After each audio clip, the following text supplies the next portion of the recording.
Bismillahirrahmanirrahim. Assalamu alaikum. I hope you all are fine and staying safe and happy at your homes. I am your GK teacher, Ms. Farheen, and I welcome you all to your GK class. My dear students, as you know that we are on unit number 10, Habitat, and we have finished this unit. Today, I will give you a complete review of unit number 10, Habitat. So my dear students, before that, let's quickly recap what we did in the previous lecture. As you all know that we have made a project number 3 about the adaptations. So quickly recap what we did in the project.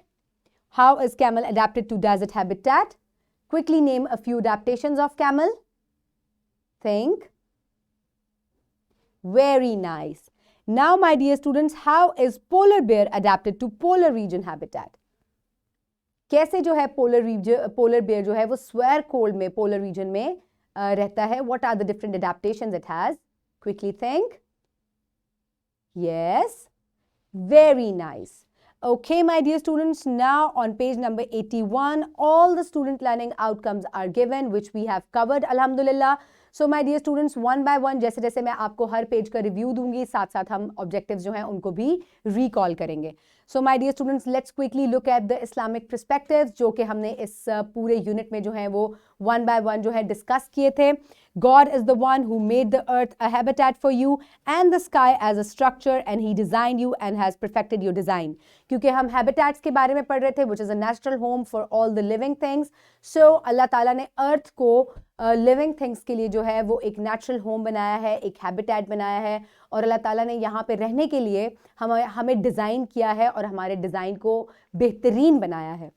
So my dear students, next हमने different adaptations के बारे में पढ़ा था. So my dear students, do they not look at the camels how they are made?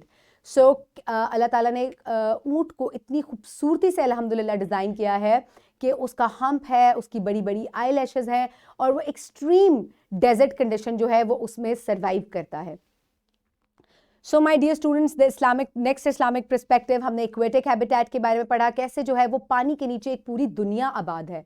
So, and it is he who subjected the sea for you to eat from it tender meat. So, अल्लाह ताला ने पानी के नीचे भी हमारी खुराक का एक बहुत बड़ा ज़ख़ीरा रखा है. बहुत सारे एनिमल्स हैं, मछलियाँ हैं जो कि पानी के नीचे से ज़िंदा रहती हैं, और हम लोग जो हैं वो उनको पकड़ते हैं और हम उनसे लुत्फ़अंदोज़ होते हैं, उनको खाते हैं हम लोग. So, my dear students, some pre-reading questions. Quickly answer. What is a habitat? Very good. Natural home of animals and plants. Define adaptations. Very nice.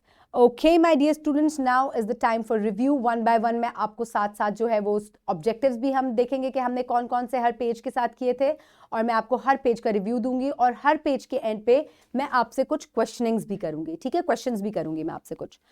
So my dear students, हमारा पहला SLO था, recognize that heat and light of the sun help to sustain life on earth, which is the only planet where life exists. So my dear students, अर्थ एक ऐसी जगह है, हमने पढ़ा था पेज नंबर 82 पे, कि अर्थ एक ऐसी जगह है जहाँ पे लाइफ पॉसिबल है. क्यों? क्योंकि ना ये बहुत ज़्यादा दूर है सूरज से, ना बहुत ज़्यादा करीब है.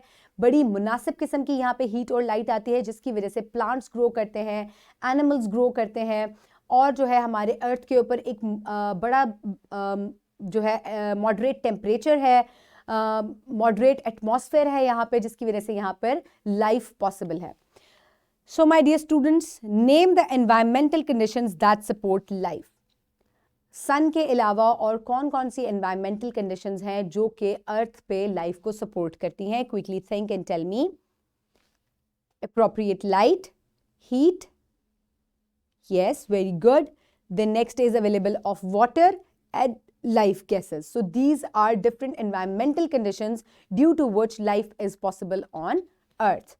So my dear students, from here we will move towards page number 83, और इसके बाद जो हमने student learning outcome या हमारा जो objective था वो था define the term habitat, describe the different habitats for living things. So इसके बाद हमने habitat के बारे में पढ़ा था कि कैसे जो है वो different जो है वो homes हैं यहाँ पर living things के, plants के, animals के. Natural home, the natural home of plant and animal is called a habitat.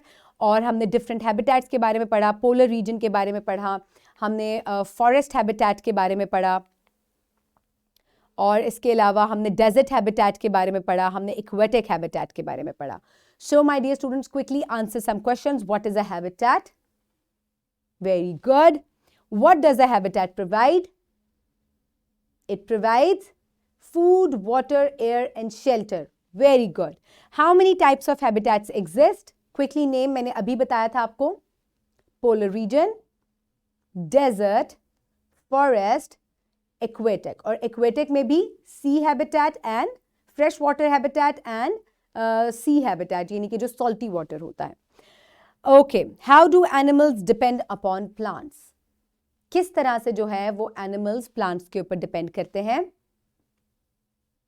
Very good, think. G, very nice. Okay, my dear students, now on page number 86, briefly introduce what an ecosystem is. एक ecosystem क्या होता है? Very good. हमने इस page पे ये पढ़ा था कि कैसे जो है वो एक हैबिटेट होता है और एक हैबिटेट के अंदर डिफरेंट प्लांट्स और एनिमल्स जो है वो रहते हैं. So they make up an ecosystem. Ecosystem कैसे बनाते हैं कि प्लांट्स एनिमल्स आपस में इंटरेक्ट करते हैं, एक दूसरे पे डिपेंड करते हैं और उनका जो एनवायरनमेंट है वो उस पे भी डिपेंड करते हैं. So these interactions of plants and animals and their environment, these interactions make up an ecosystem. So how do animals depend upon plants? मैंने अभी आपसे क्वेश्चन किया था. प्लांट्स से जो है हम ऑक्सीजन लेते हैं, एनिमल्स उनको खाते हैं, उनको फूड लेते हैं वहाँ से. सो काफ़ी तरह से जो है वो हम एक दूसरे पे डिपेंड करते हैं. और प्लांट्स कैसे एनिमल्स पे डिपेंड करते हैं कि हम जब ब्रीद आउट करते हैं तो हम कार्बन डाइऑक्साइड रिलीज करते हैं और प्लांट्स जो हैं they need carbon dioxide for breathing. So they all are depending upon each other. और भी बहुत सी चीज़ें हैं जो कि प्लांट्स जिससे डिपेंड करते हैं एनिमल्स के ऊपर. So my dear students, now on page number 88 हमने पढ़ा था identify the environmental factors. So जब एक habitat जो है उसके लिए बहुत सारे, उसको प्रॉपर बनाने के लिए बहुत सारी environmental conditions जो हैं वो required होती हैं, जैसे कि sunlight, air, water, life gases. So हमने one by soil, temperature. So हमने one by one इन सब के बारे में पढ़ा था. हमने पानी के बारे में पढ़ा था कि ये बहुत ज़रूरी है पीने के लिए, nutrients provide करता है plant को, सप्लाई करता है, उसके अंदर ट्रांसपोर्ट करता है मिनरल्स को एक जगह से दूसरी जगह तक. फिर हमने एयर के बारे में पढ़ा कि कैसे हम इसमें सांस ले रहे हैं, बहुत इंपॉर्टेंट है ये. फिर temperature which helps in growth. इसके बाद हमने पढ़ा था about soil and light, that how different plants grow in soil. Different soils के अंदर डिफरेंट प्लांट्स ग्रो करते हैं. इसी तरह लाइट जो है इट इज़ वेरी इंपॉर्टेंट. सन जो है इसका प्राइमरी सोर्स है और इसकी वजह से प्लांट्स अपना फूड प्रिपेयर करते हैं और हम जो है वो जिंदा है लाइट रोशनी की वजह से और हीट की वजह से. So name some environmental factors that make up a habitat. Very good. Water, temperature, air, soil, light. These are the environmental factors which make up a habitat. So my dear students, then we studied about the different adaptations of different animals and plants. हमने camel की adaptations पढ़ी थी कि कैसे उसके अंदर hump होता है, बड़ी eyelashes होती हैं, parrot feet होते हैं. Then we studied about the adaptations in fish, कैसे जो है literal line होती है, gills हैं, fins हैं, so that it can survive underwater. We studied about the adaptations in polar bear. इसके पाँव के नीचे भी फर है, ऊपर भी thick फर है, बॉडी के नीचे thick fat की लेयर होती है. So this is how we studied about इसकी nose जो है it helps in smelling. बहुत दूर से जो है ये चीज़ों को smell कर लेता है. We studied about the adaptations in cactus plant. कैसे cactus के अंदर जो है वो adaptations है so that it can survive in extreme conditions of desert. We studied about the adaptations of lotus plant and pine tree also. So my dear students, define adaptations. इतनी adaptations पढ़ी हैं कि आप मुझे क्विकली अब सोचें और बताएं कि बेसिकली एडेप्टेशन है क्या चीज़. Very good. These are the features developed by plants and animals to properly और survive in their habitat. Very good. Okay, my dear students, now on page number 93, we studied about the impacts of human activities on the habitats. कैसे जो है हम पानी को आलूदा कर रहे हैं, हवा को आलूदा कर रहे हैं, डिफॉरेस्टेशन कॉज हो रही है. So it is destroying the habitats, natural habitats of many plants and animals. So हमारी activities जो है उनका बहुत negative effect हो रहा है हमारे environment के ऊपर. हमें उनको कम करना चाहिए और हमें जो है अपने environment को help out करना चाहिए. So my dear students, quickly name some of the human activities that destroy a habitat. Very good. Pollution, water pollution, air pollution, deforestation. What is the effect of deforestation on habitats?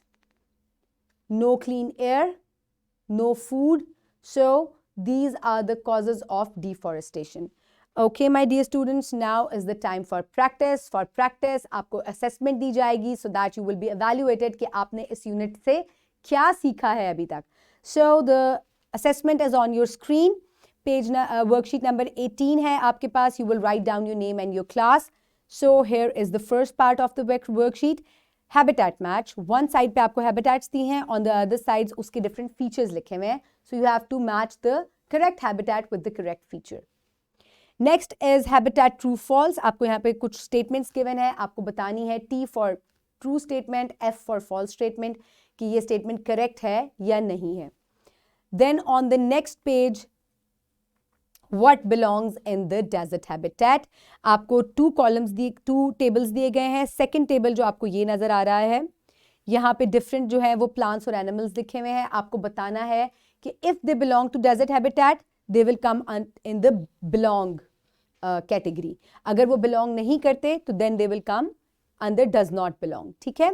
So this is how you will complete the table, and you will submit your assessment to your teacher so that she will grade you or give you marks for your assessment.